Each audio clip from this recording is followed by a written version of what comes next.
प्रश्नमाला 10 है। Question number 1 में कहा कि बिंदु के नाम के लिए कितने अक्षर की आवश्यकता होती है। देखिए बिंदु हम लोग कैसे लिखेंगे, ऐसे डॉट लगा देंगे तो हो जाएगा बिंदु। तो कितना अक्षर का जरूरत पड़ा, तो एक ही, तो लिख देंगे एक, ऐसे बिंदु लिख देंगे एक ही। देखिए बिंदु इसी तरह हम लोग बनाएंगे। और उसके बाद देखिए आप क्वेश्चन नंबर 2 करा कि एक बिंदु से होकर अधिक से अधिक कितनी सरल रेखा खींची जा सकती है। जैसे एक बिंदु लिख देंगे, उसको देखिए कितना सरल रेखा हम खींच सकते हैं उससे। तो जैसे यहाँ पे देखिए बहुत सारा ऐसे सरल रेखा है, यहाँ पे देखिए इधर उधर इधर, लेकिन सब पे एरो लगा देंगे। देखिए यहाँ बहुत सारा सरल रेखा हम लोग खींच सकते हैं। तो लिख देंगे अनेक या अनंत, जैसे आंसर में होगा लिख देना अनंत या अनिश्चित, बहुत सारा हो सकता है। तो इसमें जैसे लिखा होगा ऐसे इस तरह लिख के आपको ऐसे दिखा देना, और भी इसमें घिस सकते हो। देखिए तो यही हो जाएगा अनंत। अब क्वेश्चन नंबर 3 बनाते हैं। क्वेश्चन नंबर 3 में कह रहा है कि दो दिए गए बिंदु से होकर अधिक से अधिक कितनी रेखाएं खींची जा सकती है। दो बिंदु, जैसे दो बिंदु, एक यहाँ पे एक बिंदु, तो इससे देखिए रेखा हम लोग कितना खींच सकते हैं, तो एक ही खींच सकते हैं, सिर्फ एक ही, और उसके अलावा नहीं खींच सकते। तो लिख देंगे एक ही सिर्फ, बस ऐसे ही आपको लिख देना। अब देखिए क्वेश्चन नंबर 4 बनाते हैं। क्वेश्चन नंबर 4 करा कि नीचे दिए गए चित्र में बताइए कि कितनी सरल रेखा है। देखिए यहाँ पे नीचे जो चित्र दिया गया है, तो इसमें कितना सरल रेखा किसको कहते हैं, जो सीधा सीधा हो, दोनों तरफ एरो लगा हुआ। एरो लगने का मतलब क्या कि ये इस तरह यहाँ पे आके रुक गया, तो यही हुआ सरल रेखा, मैंने सीधा रेखा। तो कितना सरल रेखा, एक, और एक ये हुआ, तो मात्र कितना दिया गया, दो, तो लिख देंगे दो। अब देखिए क्वेश्चन नंबर 5 में यहाँ पे आगे में दिया गया क्वेश्चन नंबर 5 कह रहा है कि बगल के दिए गए हो तीन बिंदुओं से जो यहाँ पे जो एक रैखिक नहीं है, वहां पे आप कितनी सरल रेखा खींच सकते हैं। देखिए कैसे बिंदु दिया गया, ऐसे दिया गया ए, ये 5 नंबर है, ए ऐसे दिया गया, फिर बी यहाँ पर दिया गया, और सी। तो कह रहा है कितनी रेखा हम लोग खींच सकते हैं। तो यहाँ पे देखिए इसको इससे मिला देंगे, और उसके बाद इसको इससे मिला देंगे, उसके बाद इसको देखिए कितना खींचे हम लोग, तीन ही, इसके अलावा आप नहीं खींच सकते, तो लिख देंगे तीन, बस हो गया। अब देखिए क्वेश्चन नंबर 6 बनाते हैं। क्वेश्चन नंबर 6 में कह रहा है कि पी क्यू आर बगल की चार बिंदुओं दिया गया है, इनमें से एक रैखिक नहीं है, इसमें सरल रेखाएं खींचिए। देखिए चार छह सरल रेखा खींचना है, तो इसे पी, उसके बाद क्यू है, उसके बाद क्या, जैसे मैं देखिए बता रहा हूँ वैसे ही आपको बना देना। अब देखिए कितना है आर एस, इसमें 6 सरल रेखा खींचना है। क्या करेंगे, देखिए पहले चारों बगल से यहाँ पे खींच लेते, सीधा सीधा ऐसे स्केल से खींचते तो सीधा रहता है, यहाँ पे हाथ से ही खींचा जा रहा है, और कैमरा के सामने मैं खींच रहा हूँ तो थोड़ा सा टेढ़ा हो जा रहा है, तो उसके लिए सॉरी, लेकिन है फिर भी सरल रेखा ही। अब देखिए चार रेखा हो गया, उसके बाद ये इधर से खींच देंगे, और इधर से हो गया, ये सरल रेखा हो गई, यही इसका आंसर हो गया। बस ऐसे ही आपको बना देनी है। अब देखिए क्वेश्चन नंबर 6 हो गया। क्वेश्चन नंबर अब 7 बनाते हैं। क्वेश्चन नंबर 7 में कह रहा है कि निम्नांकित चित्र को देखकर बताइए कि तीन सरल रेखा A B C D E F का सर्वनिष्ठ बिंदु कौन सा है। अब देखिए यहाँ पे क्वेश्चन में दिया गया ए बी सी डी, तो ए बी, उसके बाद सी डी, उसके बाद ई एफ का सर्वनिष्ठ, सर्वनिष्ठ माने जो सभी में हो, तो कौन सा बिंदु है, यहाँ पे देखिए पी ही सभी में आ रहा है, यहाँ पे देखिए डी सी में भी आ रहा है, सी डी में भी पी आ रहा है, इसमें भी आ रहा है, तो कौन सा हुआ, पी। तो यहाँ पे क्वेश्चन नंबर 7 में क्या आ जाएगा, पी बिंदु। इस तरह आपको बना देनी है। अब देखिए क्वेश्चन नंबर 8 सॉल्व करते हैं। कह रहा कि नीचे दिए गए, देखिए नीचे दिए गए चित्र को देखकर बताएं कि निम्नांकित में से कौन से बिंदु संरेख है अथवा असंरेख है। देखिए संरेख का मतलब क्या होता है, संरेख का मतलब सीधे सीधे, और असंरेख का मतलब, यहाँ पे देखिए क्वेश्चन नंबर 1 में, तो यहाँ पे क्वेश्चन नंबर 8 का 1 ए पी एम, तो ए कहाँ है, ए यहाँ पर है, पी और एम, देखिए ए पी एम, एम इधर हो गया, तो ये संरेख नहीं हुआ। अगर संरेख रहता तो सीधा रहता, जैसे मान के चलिए डी पी सी अगर देता तो ये संरेख हो गया, तो क्या हुआ, ये संरेख नहीं हुआ, तो ये असंरेख है, तो यहाँ पे लिख देंगे। आपको संरेख असंरेख लिखना है। अब देखिए एम पी सी, तो एम कहाँ है, एम पी सी, सी भी उधर इधर आ गया, तो ये भी असंरेख ही है, तो इस पर भी असंरेख लिख देंगे। P M P Q, M P, उसके बाद क्यू, ये भी असंरेख ही हो गया। उसके बाद देखिए A P B, A P B, देखिए ये सीधा सीधा हुआ, ए पी बी, तो ये संरेख हुआ। संरेख के लिए मैं 100 लिख दे रहा हूँ, आपको संरेख असंरेख अच्छे से लिखना है। सी पी डी, देखिए C P D, C P D भी सीधे, तो ये संरेख हो गया, संरेख लिख देंगे। D P Q, D P Q, Q पर गया, तो ये भी असंरेख हुआ, तो असंरेख यहाँ पे लिख। क्वेश्चन नंबर 9 में करा कि नीचे के चित्र को देखकर बताइए कि कौन से बिंदु संरेख है। संरेख माने सीधा होना चाहिए। देखिए कौन से बिंदु, तो आर एम एस संरेख है, तो लिख देंगे आर एम एस, कॉमा देंगे। फिर उसके बाद देखिए दूसरा भी बिंदु है संरेख, तो कितना है पी एम क्यू, या क्यू एम पी भी आप लिख सकते हो, जैसे आंसर मौका इस तरह लिख देना, ऐसे तो कुछ भी आप लिखोगे तो चलेगा।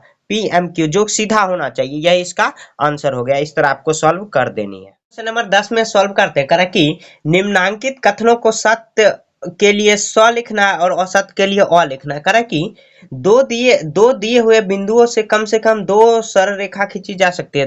जैसे देखिए यहाँ पे क्वेश्चन नंबर 10 का एक बनाते हैं। करें दो खींची जा सकती है, दो तो नहीं, सिर्फ एक ही खींचा जा सकता है, तो लिखेंगे असत्य, असत्य अ लिख देंगे। तो ये हुआ असत्य, असत्य, असत्य के लिए ओ आपको सिर्फ लिख देना। क्वेश्चन नंबर 2 बनाते हैं। कह रहा कि एक बिंदु के केवल एक ही सरल रेखा खींची जा सकती है। एक बिंदु से केवल एक ही सरल रेखा खींची जा सकती है। नहीं, देखिए एक बिंदु है, इसमें बहुत सारा सरल रेखा के लिए ऐसे एरो लगाना है। देखिए बहुत सारा सरल रेखा खींची जा सकती है, लिखेंगे ये भी असत्य ही है, औसत, क्योंकि यहाँ पे कह रहा है एक ही खींची जा सकती है, नहीं औसत, ये गलत है, बहुत सारा खींच सकते हैं। क्वेश्चन नंबर 3 में कह रहा है कि एक बिंदु से होकर अनंत सरल रेखा खींची जा सकती है। हाँ, जैसे कि ये बना है तो लिखेंगे सत्य, हाँ अनंत खींची जा सकती है। क्वेश्चन नंबर 4 सॉल्व करते हैं। कह रहा है कि दो दो दिए हुए बिंदु के अधिक से अधिक एक सरल रेखा खींची जा सकती है। दो बिंदु, हाँ अधिक से अधिक एक ही सरल रेखा खींचे, तो ये भी सत्य ही हुआ। जैसे दो बिंदु दिया गया, इसे देखिए कितना अधिक से अधिक कितना एक ही खींच सकते हैं, तो लिखेंगे ये सत्य हुआ। क्वेश्चन नंबर 5 सॉल्व करते हैं। कह रहा है कि तीन सरल रेखा को महत्तम कटाम बिंदु की संख्या 3 होती है। जैसे देखिए तीन सरल रेखा है, तीन सरल रेखा है, तो तीन सरल रेखा महत्तम कितना होना चाहिए। देखिए ये भी तो सरल रेखा ही है, तो कितना बिंदु, सब एरो लगा देंगे, तो एक दो तीन, तीन ही हुआ, तो ये भी लिख देंगे सत्य। अधिकतम सत्य, महत्तम यही हुआ। अब देखिए क्वेश्चन नंबर 6 देखते हैं। करासीन सरल रेखा की न्यूनतम कटाम बिंदु की संख्या 3 ही होती है, महत्तम भी 3 होती है, न्यूनतम भी 3 होती है। तो कह रहा है कि न्यूनतम 3 होती है, तो ये भी असत्य हुआ। देखिए न्यूनतम 3 नहीं, 3 से हाँ ऐसे न्यूनतम भी 3 ही होता है, तो ऐसे सत्य, इसमें भी ये लिख देंगे। अब देखिए आगे क्वेश्चन नंबर 7 में बनाते हैं। क्वेश्चन नंबर 7 में भी यहाँ पर दिया गया है। कह रहा है कि यदि तीन बिंदु असंरेख है तो उससे होकर एक साथ तीन सरलरेखा खींची जा सकती है। तीन जो असंरेख है माने इधर से उधर है, इधर से उधर, तो लिखेंगे नहीं खींची जा सकती। जैसे मान चलिए असंरेख है, इसी तरह उल्टा पुल्टा दिया गया, कोई इधर से दिया गया, इधर से दिया गया, तो क्या असंरेख जो रेखा दिया गया खींची जा सकती है, तो लिखेंगे असत्य, नहीं नहीं खींची जा सकती है। और उसके बाद कह रहा है कि क्या तीन बिंदु संरेख एक साथ खींची जा सकती है, हाँ खींची जा सकती है सत्य।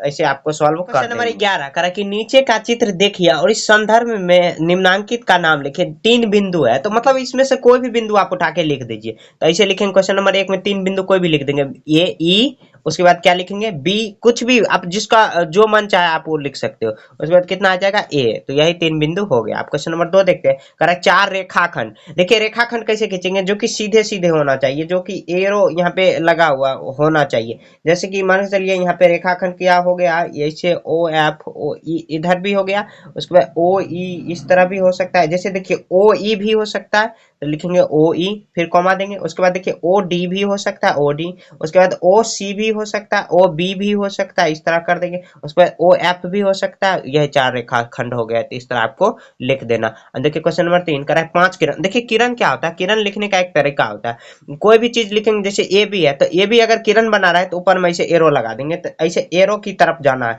बैक एरो ओ ए, तो ऐसे लिखेंगे ओ ए, उसके बाद ऐसे एरो लगा देंगे, फिर कॉमा देंगे। उसके बाद देखिए यहाँ ओ ए हो गया, उसके बाद ओ सी, तो ओ सी पर तीर लगा देंगे। तीर लगाने का मतलब क्या हो, जैसे मान चलिए किरण क्या होता है, जैसे टॉर्च जलाए, मान चलिए टॉर्च, तो सीधे ही जाएगा, सीधे ही आगे की ओर जाएगा, ना कि बैक जाएगा, तो वही किरण में मतलब एरो लगाने का मतलब हुआ। पांच किरण का रहा है, उसके बाद ओ ई भी लगा देंगे एरो, उसके बाद कितना ओ डी भी लगा देंगे, ओ डी में ऐसे एरो लगा देंगे। और ये रेखाखंड में ऊपर में एरो नहीं लगाया जाता है, ऊपर में तीर नहीं लगाया जाता, इस पे एरो लगा देंगे। उसमें ओ एफ हुआ, ओ एफ भी एरो लगा देंगे। इस तरह यहाँ पे आपको सॉल्व कर देनी है। क्वेश्चन नंबर 12 में कह रहा है कि ऊपर के चित्र के संदर्भ में बताइए कि निम्नलिखित कथन सत्य है या असत्य है। ऊपर का जो चित्र दिया गया इससे देखना, ए बी और सी संरेखीय बिंदु है, ए बी और सी संरेखीय नहीं, असत्य है। और संरेखीय मतलब सीधा होना चाहिए, तो ये असत्य है। करा बी सी किरण का प्रारंभिक बिंदु ओ है। देखिए बीसी का किरण, बीसी का प्रारंभिक बिंदु क्या है,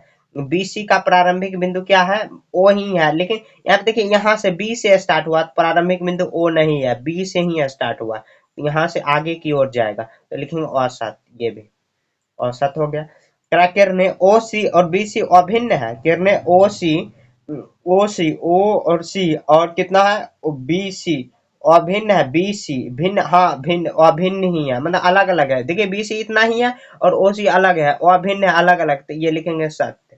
सही है। कह रहा है बी सी रेखाखंड ओ बिंदु है, बी सी रेखाखंड पर ओ एक बिंदु है, बी सी रेखाखंड पर ओ एक बिंदु है, नहीं है। यहाँ पे बिंदु पीछे है तो लिखेंगे असत। असत। किरण ओडी का अनंत बिंदु डी है, देखिए ओडी का अंत बिंदु क्या है, डी ही है, तो ये लिखेंगे सत्य। उसके बाद देखिए करा किरण ओसी का प्रारंभिक बिंदु ओ है, हाँ ओसी का प्रारंभिक बिंदु ओ ही है, तो लिखेंगे सत्य। तो इस तरह आपको सॉल्व कर देना, और इसी के साथ ये चैप्टर खत्म हो चुका है। तो मिलेंगे नेक्स्ट चैप्टर में, तब तक के लिए जय हिंद, जय भारत।